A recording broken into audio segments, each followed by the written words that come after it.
Welcome in, Tiger fans, to another episode of Bayou Bengal Bites. We are coming at you live from a Monday afternoon after a great weekend of LSU Tiger football. Just a dominating performance up there at Stark Vegas. Tyler, we're back, baby. I'm loving it. How did you feel about the game? Yeah, it felt really good. I mean, the offense was clicking on all cylinders. I mean, Jane Daniels, he was hearing all the talk about who should be quarterback, should it be Garrett Nussmeier, should it be Jane Daniels. I think that has definitely been put to bed. I mean, he broke the highest completion percentage in a game was 86.5%. So you got to give credit to Jane Daniels and talk about Malik Neighbors. Like, what a first half that he had. The only other two wide receivers to do it was Justin Jefferson and Jamar Chase, and those are the top Pretty two good wide company. receivers in the NFL. So maybe Malik Neighbors is the next in line. But man, I know it's only been 3 games, but the Tigers played their best game so far against Mississippi State. Oh, definitely. I mean, it was great. There was some worry with an 11 a.m. kickoff, but as we saw on the broadcast, they made it known that LSU stopped at a car dealership on the way to the game. They said it about 25 times. But BK, I mean, I was like 11 a.m. and it's in Starkville. LSU never seems to beat the teams they're supposed to beat like that. It's always a little closer than you want, but they came out there, flexed their muscle, looked good. So we got a lot to be happy about. So let's get into the game recap. So LSU defeated Mississippi State Bulldogs 41-14 Saturday morning. It was great because it started at 11 a.m. By 2 o'clock, everybody was happy. You had a few drinks in you, and you were able to watch the afternoon games. But like you mentioned in the intro, Jan Daniels had probably his best game at LSU. 88% completion rate. I mean, those are Drew Brees numbers. He had 4 incomplete passes. Malik Neighbors, finally, it was that Jaden Malik connection we've all been looking for. His final stat line was 13 catches, 239 yards, 2 touchdowns. Honestly, should have been a third. That last one, stretching over the pylon, was pretty close. And then, of course, the run game looked good. It's still Daniels, 15 yards or 15 carries, 2 touchdowns there. But Diggs right behind him at 9 carries. I mean, the pass blocking was great. Defense, I mean, big hits, tackling left and right. So, honestly, not a lot of negative. The only negative that I can find from this whole weekend, Tyler, was Dane Daniels, if you're watching, please slide or step out of bounds. I'm tired of seeing you leave your feet and get absolutely creamed because one day it's not going to end well. So I hope that doesn't come. But Tyler, what you see from the Tigers?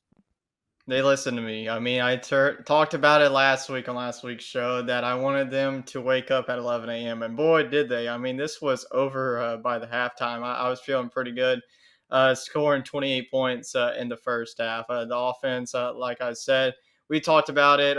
They scored 72 against Grambling. Like, okay, it's Grambling. Go ahead and do the same thing against Mississippi State. And they scored 41 on a very good Mississippi State defense. They go in a 3-3-5. The broadcast was talking about it and just how difficult it is. But really, I got to give my credit to this defense. All the worries about the secondary. I mean, Mississippi State didn't really throw the ball to begin with. Will Rogers doesn't Which was a really look like shocker. himself.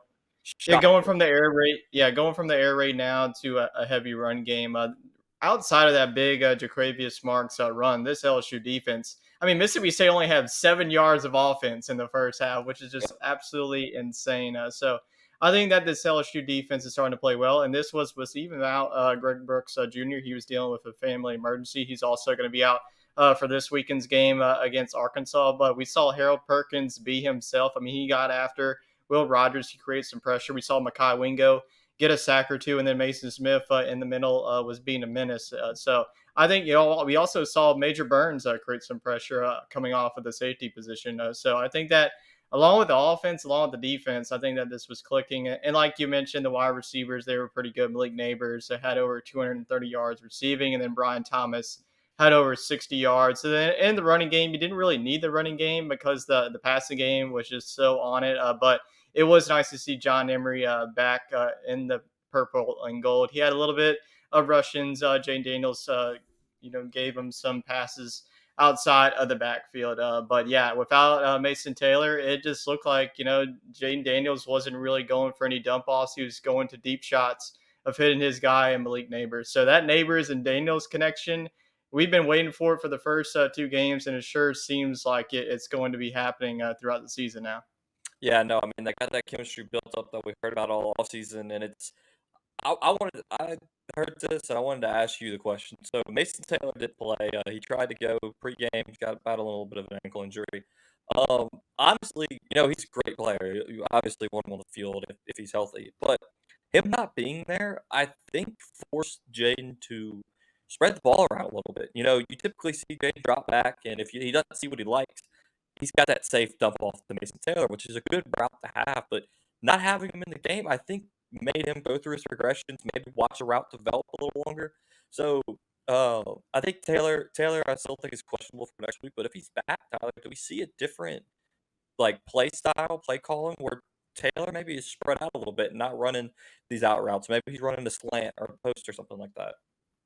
Yeah, I mean, it wouldn't be surprised if they just try to tinker toy this offense. Jane Daniels, whenever, like you mentioned, whenever he doesn't have anything down the field, he always just dumps it off to Mason Taylor or one of the running backs. We didn't really see it that game. Mac Markway, he's not really much of a receiving guy like Mason Taylor was. Markway is more of a physical blocker on the edge. So I think with Mason Taylor, if he's back against Arkansas, it would not surprise me. If not, really, they're not going to send them deep. But when if we see some shakes routes or some crosses, salad crosses, or some slants going across the middle. So I don't necessarily think it's whether or not Mason Taylor was on and off the field. I just think that Jane Daniels, it's either on or off with him. One week he can have that game where he just takes off and run, but this week, against Mississippi State, we really saw him be comfortable in the pocket. And I think that the offensive line was the key in that one, because if you go back to the Florida State game, the offensive line did not play their best ball game. And then Will Campbell also didn't play his game too. He got that penalty. He was throwing helmets around, and Yeah, today in Brian Kelly's press conference said, "Hey, you're wearing the number 7 for a reason. You have to be a leader. You can't have these dumb penalties." He had 4 penalties that that's his game. So first time he ever had a penalty at LSU was at yeah, Mississippi so I State. think that Will Campbell is going to be bouncing back, and I think with Mason Taylor in this offense, I mean, this offense, they are just insane. Over 40 points per game. I think that I'm going to say right now they're the best offense right now that I see in the SEC. The way that Bama is struggling with their Oh, for offense, sure. and the way that Georgia's looking with a fresh quarterback, I think that LSU is the best, offense in the SEC right now. Big thing is that we all of us complain after week one. And I really just think LSU wasn't ready to play a team like Florida State. If we were playing Florida State this week, I think it would have been a much better game. Honestly, I think we would have beat Florida State. It was just more that shock and awe factor week one. But the team has made the adjustments. The defense has. I mean, you didn't hear Denver Harris's name called once against Mississippi State, and that's a good thing because there was no passes were not thrown his way because he's doing what he's supposed to do. Harold Perkins, he like I said last show, Terminator. He just roamed. That's all he did. Okay. Greg Brooks, everybody was worried, but Andre Sam stepped up. I mean, the man was hitting people. That's the hardest I've ever seen somebody get hit. Was what he was doing, and then defensively on the offensive line, they plugged everything. Mason Smith is looking comfortable. He's got confidence on the knee. You're not going to hear his name called a lot because he's got to get a lot of double teams, but it's going to allow for someone like Makai Wingo to get in the backfield a lot like he did. And I think sacks wise, we had 1, 2, 3, 4 sacks on the day. Perkins had one, Wingo had one, Burns had one, and Savion Jones had one. So big freshman get in there. I mean, it was just all around a really great game. It was exactly what you want to see from LSU going into SEC play. Like you mentioned, probably the best team in the best offense in the SEC. Out of this weekend, they looked the best in the SEC. Maybe Florida. I mean, Florida shocked everybody versus Tennessee, but the ceiling is here now. Like you can win the SEC West, no doubt. But let's get to our next segment. We're doing something a little different. We're gonna give out awards on the show. The Tiger on the Prowl Award. I'm going with a freshman this week for Tiger on the Prowl. That was he was thrown into the midst of it. Omar Spates was unable to play, and so Whit Weeks got to start for the Tigers. Freshman, hard hitting. He's fast. He's crazy fast, and I think that's what you need because he was busting through the gaps and disrupting Will Riders all day long. Good coverage, good in the run game. He had 8 total tackles, led the team in tackles with 2 solos. No sacks, but he was in the backfield a lot. So that's my Tiger on the Prowl Award this week. Mr. Whit Weeks. Who's your Yeah, I'm gonna go with another freshman. I'm gonna go on the offensive side of the ball. This player didn't really see the field until this game. It was pretty much of a runaway, but the hit that he had on this man just sent buzz throughout the LSU community. And I'm gonna go with running back Caleb Jackson, the Liberty Magnet Prognant. I mean, this was just Leonard Fournette all over again. I don't know if he's gonna be as good as Leonard Fournette, but I definitely think he's like built like him, Yep. and he has all the tools for him too. You know, he's shaky and he's just built like an absolute bulldozer. And he absolutely put this Mississippi State quarterback through a table with this hit. I mean, golly, the stands and the fans who were in the stands were going nuts. Everyone watching was going Yep. nuts, and the sideline was going nuts. So I think that brings some fire in it. I think that the fire that you really didn't have like on and off the field, because in the first drive you saw Harold Perkins like really get into the Mississippi State players. Like The dude he threw a drew a punch at him. penalty, Yeah, but I don't care. I like to see that fire from this team. definitely. I think that Caleb Jackson's hit was just absolutely insane. I think that man is going to have an absolute insane career whenever Josh Williams is done, and then Logan Diggs is done too. So I think we all want to talk about Logan Diggs' performance, but Caleb Jackson putting that man on the ground was just absolutely insane. So he's my Tiger on the prowl for the week. A little bit of a teachable moment for the freshman. You gotta know when you're still in bounds after you destroy somebody, because he hit him and he just stood over him and then he got blocked out of bounds. But teach the moment there, but give him his respect because he murdered that guy. I mean, even Leonard Fournette tweeted out like that man's got a family in the stands. And actually, funny enough, the I think it was the state safety that got hit. He was committed to LSU and he flipped on signing day and went to Mississippi State. So he's feeling that one the next day. But I mean, Caleb Jackson, I think Logan Diggs and Jackson is going to be LSU's one-two punch moving forward. I love Josh Williams and I love Noah Kane, and I'd like to see John Emery get a shot, but you got to play the guys that are going to get you the yards. And I think Logan Diggs, RB1, and Caleb Jackson, throw him out there on third down or when you need a couple bruisers. So I think we got some big things coming from the freshmen moving forward. So let's get on to next week's game. Okay, so this week LSU's got a home game back in Death Valley at night, 6 o'clock, taking on the Arkansas Razorbacks. And last week for Arkansas, it did not fare too well. They ended up losing to BYU 38-31, which a lot of people really did not see happening. And trying to get a sense of what went wrong, I did watch the game, but reading the Arkansas message boards, offensive line play was terrible. A lot of penalties, coaching was not good. I'm looking at the stats. KJ Jefferson, 24 for 35, 247 yards and a touchdown with one interception. I mean, that's pretty good. They had 177 rushing yards as a team. So I think the concern is probably the defense. I mean, Tyler, what do you know about these Razorbacks? Yeah, I mean, we go on to the offense. They're led by one of the most experienced quarterbacks in the SEC. There's not really a lot of returning quarterbacks in this conference, but KJ Jefferson is one of them. I think that he's one of the top five quarterbacks here in the league. He's a big bruiser. He can definitely throw the ball, but can he also take off and run, and he can lower the shoulder like we saw Caleb Jackson did this past weekend. But the guy that I'm definitely concerned about is going to be Raheem Rocket Sanders. I think that he's the best running back in the SEC. I just think that he reminds me so much of Darren McFadden, and he wears the same number, and he's on Arkansas. So that's going to definitely be a test for LSU's defensive line. But yeah, I think that the defense isn't what we expect it to be at this point. And, they lost their top two linebackers in Bumper Pool and Will Sanders. They're now gone. So they were really missing that leader on the defensive side, and BYU was able to have their way. They scored 38 points against Arkansas. And then the other two games, this Arkansas team, they beat Western Carolina, but they only beat Kent State 28-6 in week 2. So that's what really sparked my concerns. I wanted them to start off fast, and then they were able to start off fast in this game, and then BYU was able to fight and claw their way back in a hostile environment in Fayetteville. So Arkansas is definitely going to be looking for a bounce back. They're 2-1. I definitely don't want to drop another game to go into 2-2. But I'll give you some of the stats about this Arkansas team. Arkansas sits 48th in the country, 19 points per game on the offensive side of the ball. Like you mentioned, they rely heavily on their running game, and then on the defensive side, they're giving up 201.7 yards per contest through the air, which ranks them 52nd in the nation. So LSU, once again, might have to go with Jaden Daniels have a stellar game through the air if LSU wants to come away with a victory in the Battle of the Golden Boot. I think so this is typically a game that's played our Thanksgiving game, and then the week before it's shocking to see Arkansas this early, right? I mean, this is not typical for LSU. So it'll be interesting to see the dynamics of the game play out. You got a rivalry game, a trophy game, Battle of the Golden Boot, like you mentioned. Um, Jane Daniels has to, and I'll touch on this more in the keys to success, but I think LSU's strength is going to be the passing game moving forward. Um, like you said, Arkansas' strength is a running game, so it'll be interesting to see how LSU's defensive line pairs against them.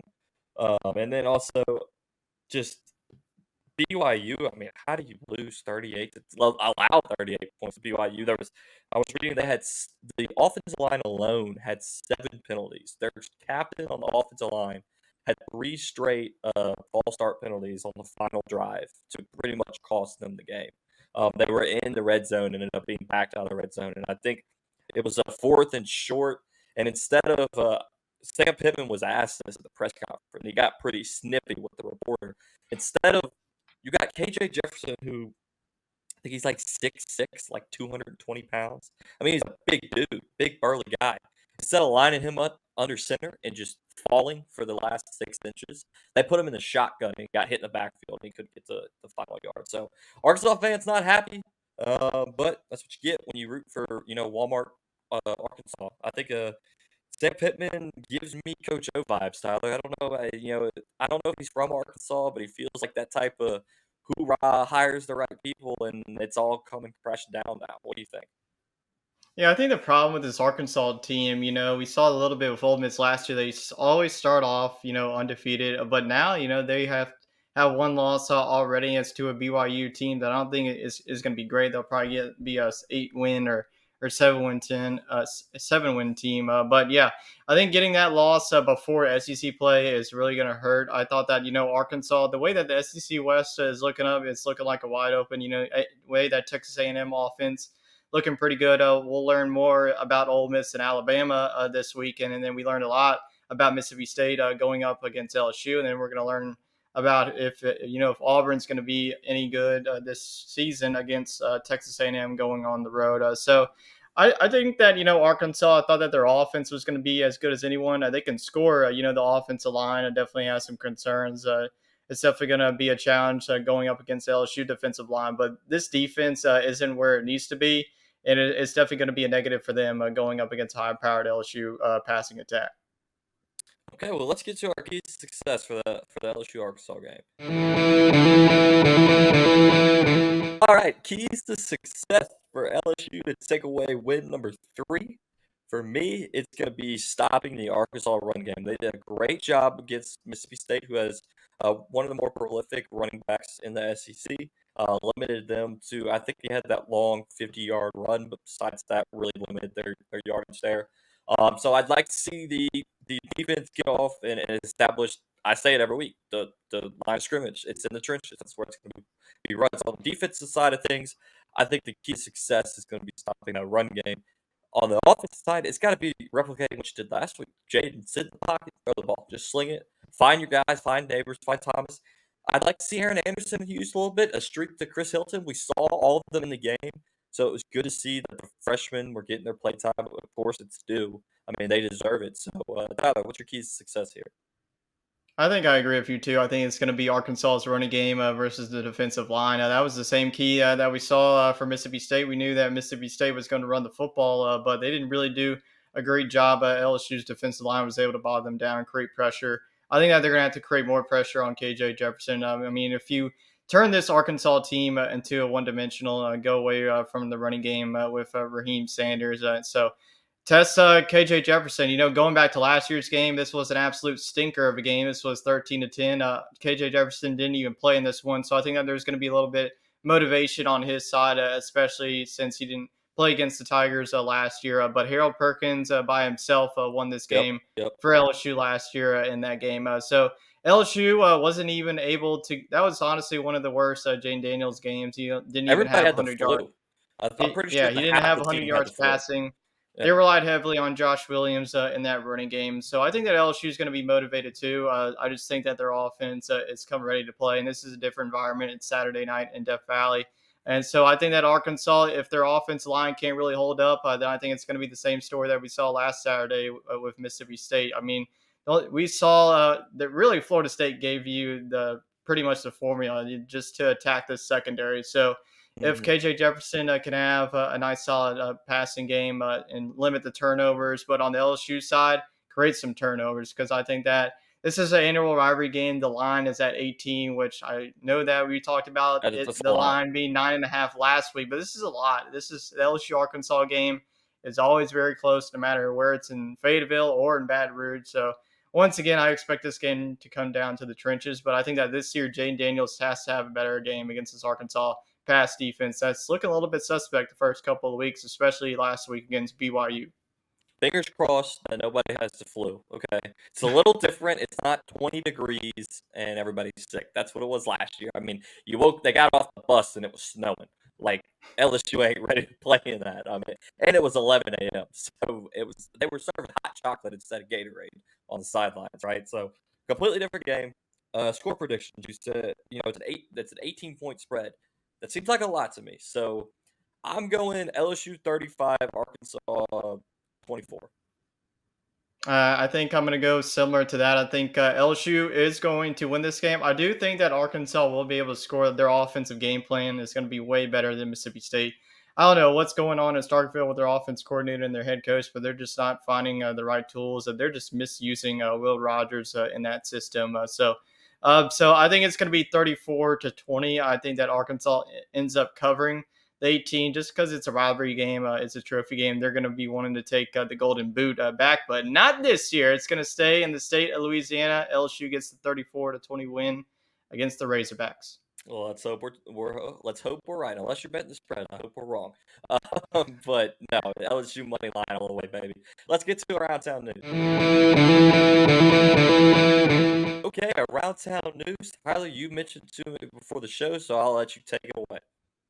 Yeah, so we had some awards earlier in the show, but the SEC themselves announced on Monday morning that Jaden Daniels and Malik Neighbors are the co-SEC Offensive Player of the Week. It's definitely not a surprise. Malik Neighbors had himself a game, 239 yards and 2 touchdowns. Like you said, it could have been 3 or 4. Mm-hmm. There was definitely some missed opportunities, but Jaden Daniels also had 300 yards passing and a couple of touchdowns and also had a solid game on the ground. It was 50 rushing yards. Don't know if he was the leading rusher. I'm sure he was. He was. The LSU running game didn't really get it going against Mississippi State because they didn't need to. So Jaden Daniels and Malik Neighbors, congratulations. I'm sure this is not going to be the last time that we mention these two taking home some trophies. Yeah, no, I think you're right on that one, Tyler. So, that wraps up this week's episode of Bayou Bengal Bites. We appreciate everybody tuning in. We'd love if you drop a like and subscribe.